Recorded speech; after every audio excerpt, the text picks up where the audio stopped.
Welcome to Storytime with Sugar. Today we're reading The Tale of Custard the Dragon. Belinda lived in a little white house with a little black kitten and a little gray mouse and a little yellow dog and a little red wagon and a Trulio little pet dragon. Now the name of the little black kitten was Ink, and the little gray mouse she called her Blink, and the little yellow dog was Sharp as Mustard, but the dragon was a coward, and she called him Custard. Custard the dragon had big sharp teeth and spikes on top of him and scales underneath, mouth like a fireplace chimney for a nose, and Trulio daggers on his toes. Belinda was as brave as a barrel full of bears, and Ink and Blink chased lions down the stairs. Mustard was as brave as a tiger in a rage, but Custard cried for a nice safe cage. Belinda tickled him, she tickled him unmerciful.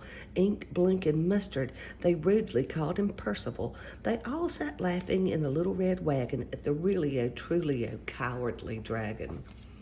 Belinda giggled till she shook the house, and Blink said, "Week," which is giggling for a mouse. Ink and Mustard rudely asked his age when Custard cried for a nice safe cage. Suddenly, they heard a nasty sound, and Mustard growled, and they all looked around. "Meouch," cried Ink, and "Ooh," cried Belinda, for there was a pirate climbing in the window. Pistol in his left hand, pistol in his right, and he held in his teeth a cutlass bright. His beard was black, one leg was wood. It was clear that the pirate meant no good. Belinda paled and she cried, "Help, help!" But Mustard fled with a terrified yelp. Ink trickled down to the bottom of the household, and little mouse Blink strategically mouseholed. But up jumped Custard, snorting like an engine, clashed his tail like irons in a dungeon. With a clatter and a clank and a jangling squirm, he went at the pirate like a robin at a worm. The pirate gaped at Belinda's dragon and gulped some grog from his pocket flagon. He fired 2 bullets, but they didn't hit, and Custard gobbled him every bit. Belinda embraced him, Mustard licked him. No one mourned for his pirate victim.